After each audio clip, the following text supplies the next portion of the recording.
It's time for the one and only, the premier, the only official podcast of ProRodeo.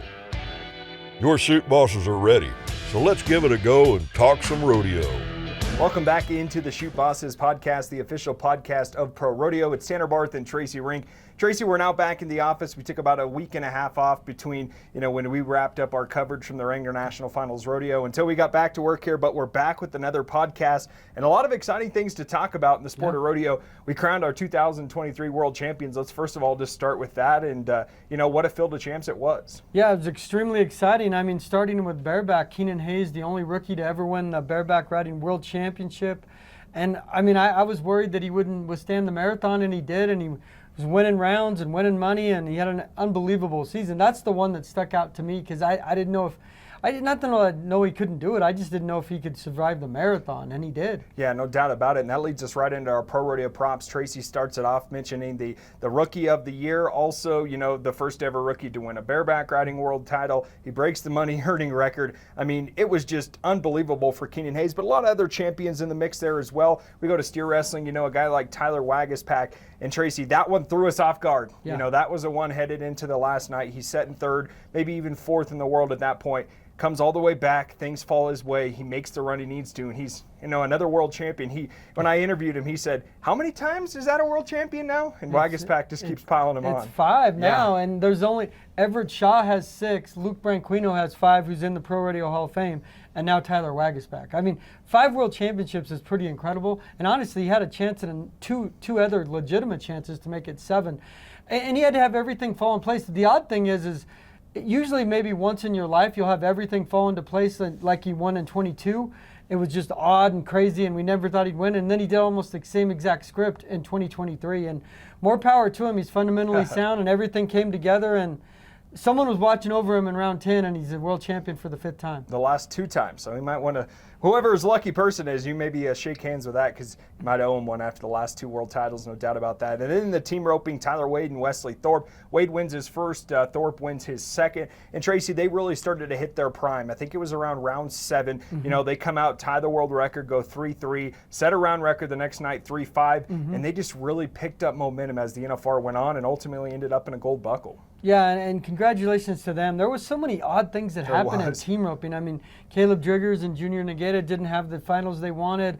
I mean, Patrick Smith and Tomlinson, and there's just things that happened and then that you didn't think would happen, and they got the guys that wanted to win, got in a roll, got the momentum, and ended up being the champs. And it was one of those NFRs that, we kind of had an idea who had a chance to win going in, but it was going to be, just watching it, see how it unfolds. But one guy that has a championship pedigree, and he showed it once again, back-to-back world titles now, Zeke Thurston, Big Valley, Alberta, Canada, gets the job done again in the saddle bronc riding. Yeah, and he was just so solid. He was the whole time. And he had a lot of Calgary Stampede horses in the draw, which worked out in his favor. Obviously, he's from Canada, but he did what he had to do, and he just kept doing it, and he never really lost his grip. I mean, it's not like he came from far back and all of a sudden he was there. It seemed like almost like round 10 became round 11 in 2023, and he just got to round 20. I mean, he won a ton of money, and he just kept doing it, and he was one I felt comfortable about just because of the consistency he was showing. And then this is one of the races, Tracy, that I really liked watching while we were out in Las Vegas for those 9 nights,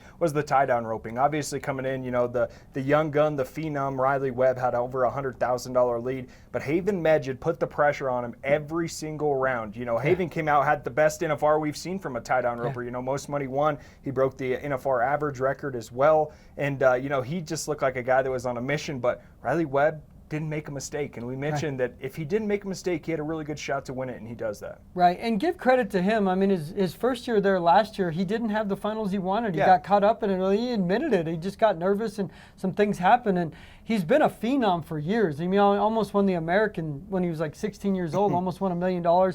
Everybody's known about him. Could he pull this off? And ultimately, it just had to be do your job every night. Just make sure you stay in the average. Make sure you don't do something crazy. And he did. And even when you saw him, and I saw him at the rookie luncheon December 12th, so it was like midway through the NFR, he didn't look like a guy that was tense or nervous. He looked like a guy that knew what he wanted to accomplish, and he did. Yeah, he got the job done. There's no doubt about it. We'll talk more a little bit about these world champions later on in the show, Tracy. We mentioned our next one, Brittany Posey Tanazi.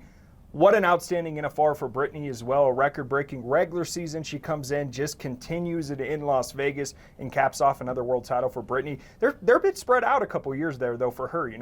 I think it's been 3 now, but it hasn't been in consecutive years. Last one was 7 before this one. And it just shows you what it means if you stick doing what you're doing, number one, and the horsepower. I mean, she had great horsepower.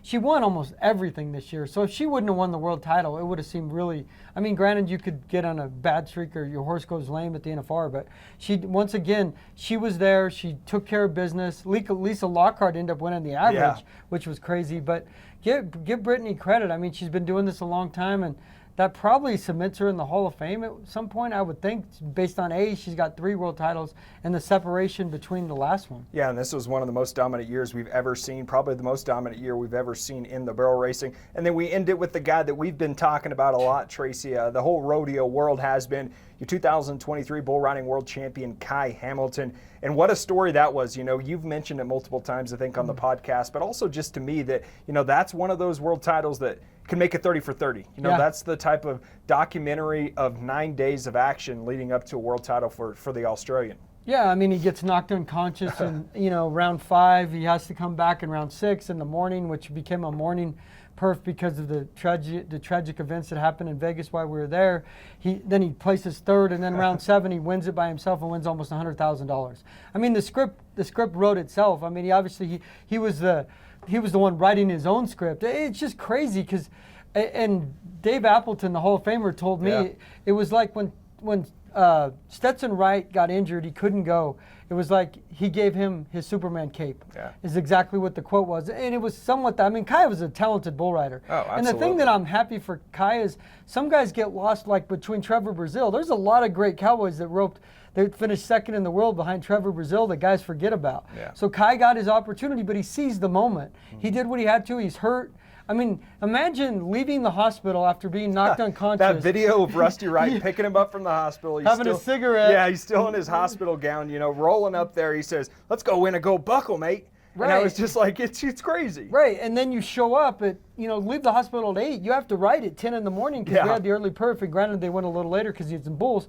And then you take 3rd, and then a few hours later, you're winning the round and win $100,000. I mean, his idols are Stetson Wright and J.B. Mooney. I mean, honestly, it was a page right out of Stetson's book, Modern Day, but it was J.B. Mooney to a T. I mean, J.B. Mooney, how many times in his life, guy can't walk, he looks like he's crippled, can't move, can't do anything, and he went, we saw him in Reno your first year here. The guy looked like he couldn't even get off an airplane, and he's holding up a buckle at Reno. So give Kai great credit. And the biggest thing that I have to say for Kai is what it means for Australia. Mm-hmm. And no Australian bull rider had ever won a world title. He becomes only the 2nd guy to win the average. And 2 Australians won rounds on the same nights, Damian Brennan and he in round 4 and round 7. And it means so much to the people of Australia. I mean, and it encompasses... It made the national news over there. Right, and it encompasses the worldly news for us. I mean, it's great for him, but it's great for the PRCA because it shows that we're not just American cowboys. We got an Australian cowboy that won the world. And we'll have to see what his next chapter is going to write. Should be an interesting 2024 season. That's going to lead us into our short round, Tracy, and talking about that 2024 season. We're now here in January, and that means that the circuit finals are coming to an end, whether you can believe it. I know we kind of got things kicked off in late October and into November, and now we just have 2 left to go. The First Frontier, the Montana circuit, in the weekend of January 12th. And, all those cowboys still fighting for a chance to punch their ticket to the NFR Open here this July in Colorado Springs. Right, and the NFR Open means so much to those guys now. It does. Because you can win up to $30,000, and if you win something like that, it doesn't guarantee you get to the NFR, but it really helps your cause, especially because it's right after Cowboy Christmas. Mm-hmm. I mean, you're looking at, you could probably, if things swing your way, you could win $40,000-$50,000 in like a 2-week span, and that would probably get you to the NFR, assuming you don't get injured. And the NFR Open's become such a great deal because the Colorado Springs people love it, and we're getting sellout crowds, but to be able to compete in that, to have that opportunity, it means the world to those guys, especially circuit guys. Well, and you have a chance to also punch your ticket to Puyallup. Yeah. And, maybe and eventually Sioux Falls. We saw a breakaway roper, I believe her name was Maddie Dearman, do that same thing. She went all the way from Springs to Puyallup to Sioux Falls. And if she would have had enough rodeos, had a shot to make the National Finals Rodeo or the breakaway finals. Right. So, you know, it just shows that the opportunity's there for somebody if they can get on a heater, man. Right. And that's what the rodeo world is meant to do now, is to pay more. So maybe you don't go to as many rodeos. Maybe you don't have to go to 130 rodeos. Yeah. I mean, granted, things have to fall in place, but the circuit people have never had this kind of opportunity on a consistent basis, A, to win this kind of money, and B, for it to count in the world standings. Yeah, you win a couple other rodeos, you're right in the hunt to make the NFR if you have success there.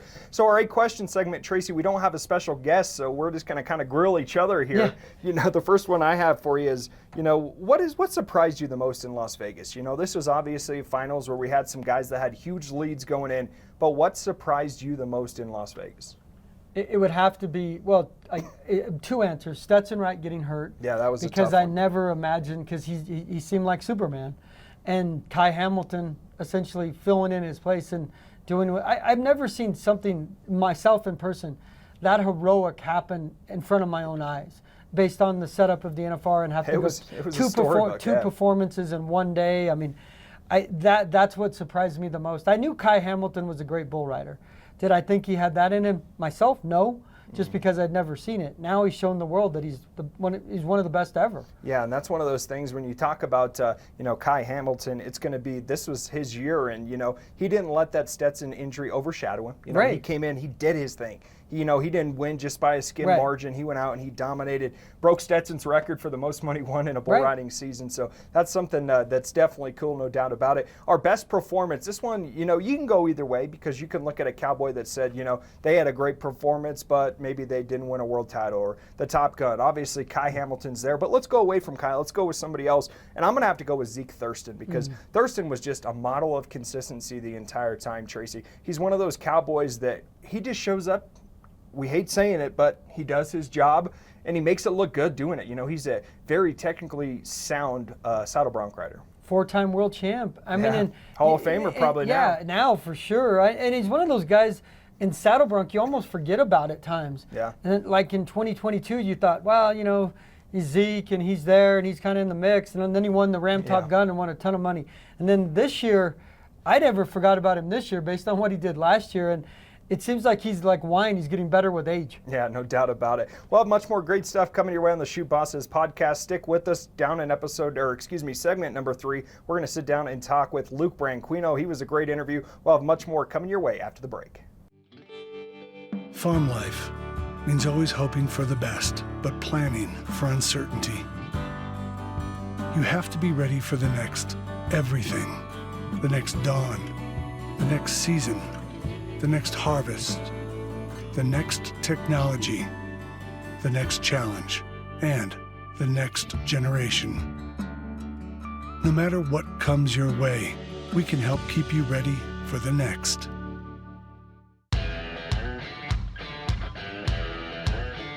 Welcome back into the Chute Bosses podcast, the official podcast of ProRodeo. Tanner Bar, Tracy Rink. We mentioned we're going to sit down and talk with 5-time PRCA World Champion steer wrestler Luke Branquinho. Tracy, I'm looking forward to that interview. Luke's just one of those good guys in the sport. You know, he became famous for what he did in the arena, outside of it, and he continues to be a great representation of the sport of rodeo. Yeah, the booty shake is world famous, and you say that, everybody knows. I think you need to try that one of these days, bud. Maybe that's a Buck thing. Maybe Buck got to try the booty shake. Yeah, I like that. But yeah, he got in the Hall of Fame last year, and it's well deserved. I mean, and he was shocked he got in, but I mean, he won so many world titles. He's overcome diabetes. I mean, he's diabetic, and he's lost weight. Now he's lost more weight than we'd ever seen when we saw him here for the Hall of Fame. And he's a great ambassador for the sport of rodeo right now. And speaking of another great ambassador, that's going to lead us right into our Pro Rodeo Hall of Fame spotlight. This one's a no-brainer. 1990 Pro Rodeo Hall of Fame inductee Clem McSpadden, Tracy. And obviously, you've covered a lot of steer ropings in your life. And Clem was one of those, you know, guys from the very beginning who was just instrumental in what they wanted to do. I think I'm looking at my numbers here, 27 times that he was the announcer for the NFSR, and just a good overall dude in the sport of rodeo. He's legendary. I mean, it's named after him. They call it the Clem McSpadden NFSR, and he's got a voice. You recognize his voice. I mean, it's just, he did so much for rodeo. I mean, there's guys like Hadley Barrett and different guys that, you know, renowned announcers, but if you say his name, no one will think twice. And Clem McSpadden is just one of the best ever. And I'm not sure if you knew this, but he was also the general manager of the NFR 18 times when it was held in Oklahoma City. So he was more involved there. He was on the Rodeo Cowboys Association Board of Directors. He was the president for a time. So there's your Pro Rodeo Hall of Fame spotlight, none other than deserving of Clem McSpadden. We go into our Did You Know segment, Tracy, and obviously we know this, but I'm going to tell everybody out there, did you know that Haven Medjed's 6.4 second run not only was an NFR record, Shad Mayfield almost broke him right behind it with the 6.1, but it was not only an NFR record, but it's the fastest time in pro rodeo since 2005. A gentleman by the name of Ricky Canton clocked a 6.3 second run in Strathmore, Alberta, and that just shows you where we're at right now with tie-down roping. I mean, 6.4 at the NFR, I mean, it's so fast. I mean, we saw it in person and we see it. I mean, anything in the sixes and tie-down roping's fast. Yeah. And to go 6.4, and then obviously Shad had a chance at 6.1. I mean, it's just literally you're throwing right as they're opening the chute and you're jumping. I mean, and the thing I think is the biggest difference, I mean, the horsepower is obviously great. It's just how athletic these tie-down ropers are now. I mean, you have to be in great shape, you have to be athletic, you have to be fast. And I was even saying to you earlier, just the hand speed of these guys and what they do in tenths of a second. You think that they probably think it's easy because of muscle memory. It's just amazing what they can do in such a short period of time. Yeah, I heard a lot of people talking after Haven broke that record that says, okay, now we know that a 6 flat might be doable. It was something that a lot of people questioned. Is it doable for a long time? Is the world record at 5'9" or 5'7"? I believe it's 5'9". And I think that we had an asterisk next to it. With a certain barrier. Well, and it said didn't leave the box. Yeah, didn't leave the box. So, I mean that's it's a little different then. But at the NFR to do it on the biggest stage, because the arena, obviously Thomas and Mack, we're going to be there until 2035 now. We just signed that extension, the PRCA, to keep the NFR there. It's just that it's a little box arena, but I don't know. I mean, 6 flat at the NFR. I mean, Shad was 6'1" until the calf got up. I mean, that's mind-boggling to me. It is. I mean, I watched Trevor go 6'5" several times. I watched Cody O go 6'5" in my tenure here. And I thought, man, 6'5's flying. There's no way anybody's going to go faster than 6'5. And then Haven goes 6'4. It's incredible. Can't wait to watch what the rest of the Pro Rodeo season here in 2024 brings us. And speaking of that 2024 season, that leads us right into our viewer question. And Tracy, this one's kind of up in the air because we don't really know. We haven't had the chance to talk with them here in a couple weeks. But Jose on Facebook wants to know, when will Stetson Wright return in the 2024 season? Obviously, we spoke to him out in Las Vegas. Right. He says, I'm going to be back when I'm 100% healthy, and who knows how long that's going to be for Stetson. And you can't rush, that, because Stetson has been pretty perfect so far in his pro rodeo career. And you don't want to throw something in there that's going to nag you for the next 5 to 10 years. Yeah, I mean, he has nothing to prove. He's got 8 world titles, and the sport of rodeo is not going anywhere, and Stetson Wright's not going anywhere.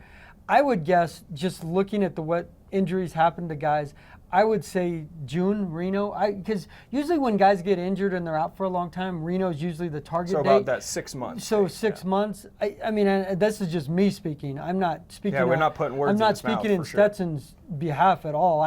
I would guess he would probably be hopeful to be there in Reno, because that's when the big summer push happens. And guys get to the NFR Tim O'Connell, 2019 didn't come out till Reno, and he had won like $5,000 and qualified for the NFR. And the money's so big now, especially for bull riders. So I would guess Reno. Yeah, and it's going to be interesting to watch, because we mentioned that Stetson has about $9,000. He rode really well in the Wilderness Circuit Finals before he got hurt on that first bull ride that ultimately impacted the way he rode in Las Vegas as well. And his hamstring. And I mean, ultimately, there's no good to it, because he wanted to win bulls and he wanted to make a run at the $1 million, $1 million, and he had such a great season. But injuries happen, and he can come back from this. This isn't a detrimental injury. It's going to take time. And he's got time on his side because he has nothing to prove, and he's 24 years old? I mean, and youth will help him. He's in great shape. And when we had him on the podcast, the biggest thing he said to us is he couldn't believe himself how healthy he'd been. Yeah. Because he'd never really been. He broke his jaw his rookie year in Dodge City on a bull ride. But that only kept him out for 6 weeks. A hand injury that he was out about 7 days for, right before the NFR opened in 22. Christmas, yeah. Right. But nothing serious. No. Like, and considering you're doing 2 rough stock events, dangerous rough stock events, it was probably bound to happen at some point just because of the nature of the beast. But I'm hopeful. I mean, we love when Stetson does well. I'm not going to lie, because it's great for rodeo. But once again, it gives other guys a chance to step up. And if you think you're that guy to win the all-around, this is probably your shot. Yeah. I mean, when Trevor did in rodeo in 16, who won it? Junior. And why? Because Trevor wasn't there. I mean, you're going to get a shot sometimes in your life, and like Kai Hamilton, you can't apologize for guys not being there. You just have to seize the moment. And this might be the year that someone has that opportunity. Yeah, and it's going to be interesting to watch, and no doubt about it, we look forward to seeing Stetson back out there, but want him to come back healthy and see if he can make a run at another world title, so it should be interesting to watch. And one guy that we've been trying to figure out where he's been, and he just popped up downstairs, out hanging around the arena, is Buck. He had a rough NFR, I heard, Tracy. I don't know, man. Buck had some nights sleeping in the car, some waking up at the break of dawn. The casinos didn't treat Buck very nice, but that's Vegas. Doesn't treat a lot of people nice. But Buck got a punch in the gut at Vegas, but he's a survivor. It's been a month. Yeah, it's been a month. Buck is recovered. We're going to send it down to him. Buck has your Pro Rodeo word of the day.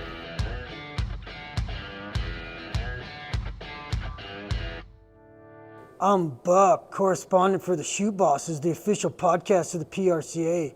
The word of the day is draw, as in rough stock riders wait for their draw to see if they have a great chance to win money. When it comes to Buck and draw, the only thing I can draw is stick figures. That's the best old Buck can do. Catch you on the flip side.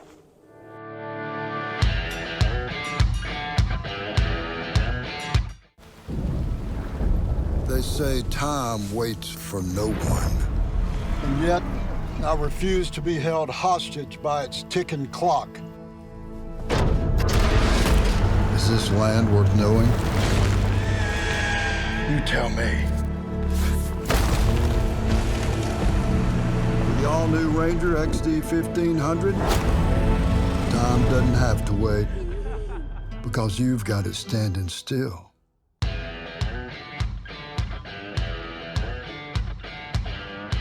Welcome back into the Chute Bosses podcast, the official podcast of ProRodeo. And Tracy, we mentioned it off the top of the show. We're sitting down with Luke Branquinho, and Luke is one of the greatest all-time steer wrestlers that we've ever seen in this sport, a 5-time world champion, and a guy that really took the sport by storm, during his prime. Yeah, he was one of the best ever. He's inducted in the Pro Rodeo Hall of Fame last year. 14-time qualifier to the NFR. Every time he went there, he had a chance to win it. I'm sure, like every great athlete, there's probably times he missed that he remembers more than the times he won. But just a fabulous guy and, one of the best ever steer wrestlers. Yeah, we really appreciate him joining us here on the podcast. Luke, we know you're busy, got a lot going on, but we appreciate you sitting down here chatting with us and talking a little rodeo. Yeah, no problem. Like Tracy mentioned, being retired, it's anytime I get to talk about it, since I don't get to be in the arena, it's fun to do. Luke, let's talk a little bit about your career. Obviously, it was a star-studded career. You were inducted into the Pro Rodeo Hall of Fame this year. You won 5 world titles, 14 trips to Vegas. Looking back now that you have a little time to reflect, is there a moment that stuck out to you as a moment that you'll never forget? Yeah, there's several moments in my career that were like that. And the last one would probably be 2014 when I tore my pec or my lat muscle tendon at Salinas in July and had to sit out, have surgery, and come back.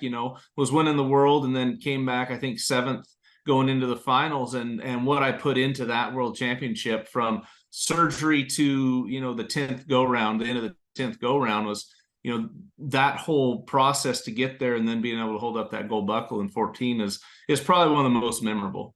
Sure. So I go through this. I know at times your weight's fluctuated. You've had different things going on, and then you'd have to really get in shape for the NFR. I know you and I talked about this at different times. How much work did you have to put into that, getting ready for the NFR and for that marathon? Oh, yeah. It was funny. The years that I got hurt is when I put more effort into getting in shape before the NFR instead of, focusing on that all year long, which I don't know, maybe that would have made my career a little longer. Who knows? But that year in 14, I had surgery the end of July. And I was on the elliptical 2 days after surgery with my arm in a sling. And I was at the gym 2 days a week from pretty much day of surgery to the start of the NFR, and I was probably in as best bulldogging shape as I'd ever been in that year, just between trying to stay physically active every day to keep the blood flowing being a diabetic, that's, it was key. I had to make sure the blood was flowing to get the healing process done to its optimal performance. And it was a grind every day. Morning, drop the kids off of school, go to the gym, and then in the afternoon or evening, whenever I could squeeze it in. Luke, for you, obviously all of our fans know about what you've done, inside, out of the arena. But a lot of people have asked us, you've answered this many a times, but where did the booty shake come from, and why was it something that you enjoyed doing after great runs?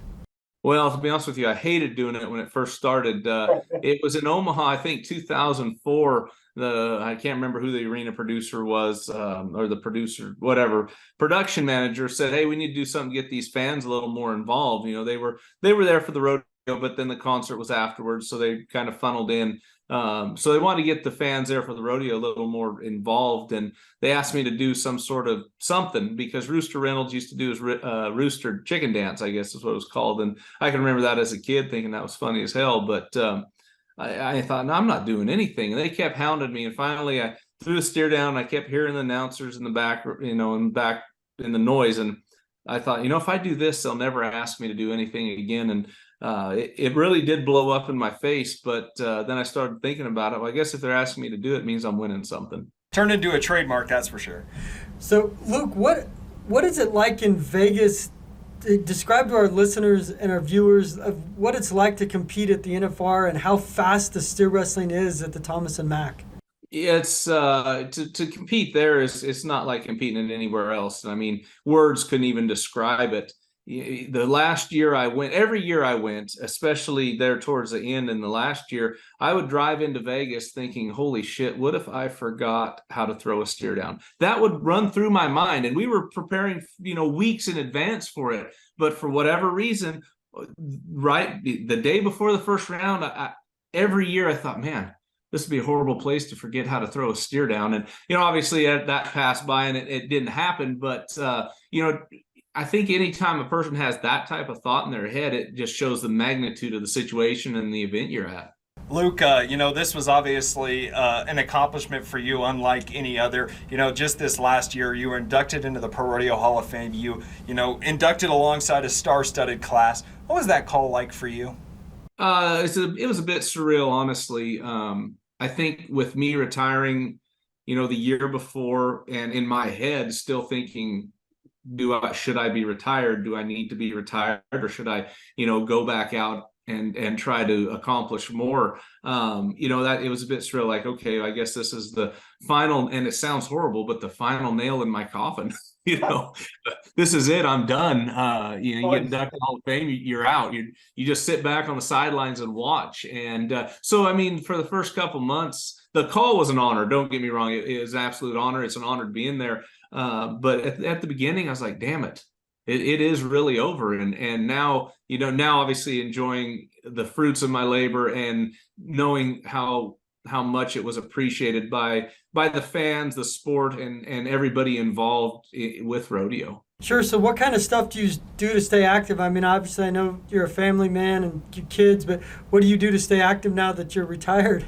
I'm busier now than I was when I was rodeoing. I mean, we're going to football games. That just ended, but we're basketballing it now. My oldest, Cade, he's starting to steer wrestle. He's a freshman. So I thought when I retired, I was done with bulldogging horses and hazing for a while, but it didn't take long. We ended up buying another bulldogging horse, got a haze horse, and we're heading to the high school rodeos. And then Jameson's playing basketball, and Bear, he just kind of does whatever he wants. He's playing basketball and running around, but we're busy. We moved to Texas. So building a barn, building an arena, fences, pastures, and, things like that keeps my dad and I plenty busy.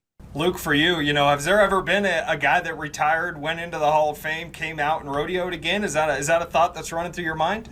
I think it runs through my mind every day. And then when I step out of or get out of bed every morning and my body cracks and does all the things that an old body does, it makes me think twice about it. I've lost a bunch of weight. I'm down to 235, probably as thin as I've been in a long time. And lifting weights, I got a great trainer, Kate Coward. She's kind of keep me in line, go to the gym 5 days a week. And I'm probably stronger now than I was when I was competing. But I don't know about the steer wrestling strength, if I still have that. So I think it does. It honestly does run through my brain every day. Can I go back out and do it? But I think my wife is tired of being my nurse for so many years. And how do these steer wrestlers, I mean, you see some big guys, the 6'5", the 260 guy, and then you see guys like Wags that are 5'10", 180. So obviously steer wrestlers can be big, little. What do you think the key is to being a great steer wrestler? Yeah, I think timing is key, and Wags Pack's timing's impeccable. Everybody says, is he beatable? Well, yeah, he's beatable, but his timing is so good. That's one thing that has impressed me so much about his size is it doesn't matter how big the steers are. If you know the timing and the feel and everything, that's what he has. I mean, similar to John W. Jones Jr., he was compared to now, he was tiny compared to the Bulldoggers back then. Wags, he's getting to kind of be the mid-average size of some of these guys. I mean, he's still on the smaller end, but timing is key, and that's what he does so well, and I think that's what makes him great. One last question here, and then we'll let you go, Luke. We know you're super busy, but have you ever seen anything shake out quite like what shook out in the World Championship race in the steer wrestling a year ago? It took 3 different things to happen, and, Wags, I talked to him after the rodeo, and he said, it doesn't feel like I should be back here as the world champion, but yet again, here he is. Did you ever see anything that like what transpired in round 10 last year? Nothing quite like that. Not when it was a 2-man race and the third man ended up winning the world. Definitely not. It was, trust me, I was like everybody else in the stands or behind the screen, like, holy crap, what just happened? But he did his job, and he knew what steer he needed. In fact, the rumor is, and he called, he said, if I have this steer, I have an outside chance of winning the world. And he's been really good at picking the steers that he's wanted and needed, and that's what happened. He drew the steer he needed, he got the start he needed, made the run he needed. Then he let everything else happen the way it happened. He did exactly what he had to do, and unfortunately for those other guys, the wheels fell off the bus. No doubt, no doubt. Well, we really appreciate it, Luke. We know you're busy, a lot of things going on. To sit down here and chat with us, we know you have your own podcast. You can tell people where they can find you at as well and check out the work you're doing. Yeah, that's been a whirlwind for me too, for being retired, going into the podcast, YouTube show stuff. But the Luke Branquinho show, we started it a little over a year ago. You can find it on YouTube, Spotify, pretty much anywhere you could turn on a podcast. But it's been fun. We're also on in some markets, and I guess they call it network. We're on network. I'm on TV, guys, but we're in Phoenix, Tucson, Yuma, so Albuquerque too. So we're making some waves with that. It's been fun talking to all these guys. Either the new and young and upcomers like the Stetson Wrights or the Joe Beavers. It's been fun getting to hear all aspects of rodeo from all different generations. No doubt. Well, we really appreciate it, Luke. Yeah, Thank you, guys. Thanks so much, Luke. Great talking to you. Likewise. Thanks. There it is, Luke Branquinho, Tracy, and just you can tell how much he loves the sport. It almost seems like he would be willing to come back if things lined up for him to rodeo again. Well, probably then when you're practicing with your son and you thought you were done with it, then the juices get going. I mean, competitors, world champions are kind of, I've said this before, the DNA is different in those guys. They only know one thing, to win world championships, and once it starts flowing again, they want to do it. But he was one of the best ever, and I'm just glad I was able to see, the back end of his career and see him win some of those titles. No doubt about it, and the booty shake will forever live on. Yep, nothing like the booty shake in Vegas, not at the Thomas Mack. Yep, no doubt about it. That's going to do it for another episode of the Chute Bosses. Make sure you stay with us and check out all of our content on YouTube, all of your favorite podcast platforms. That's going to do it for us. Until then, keep on rodeoing.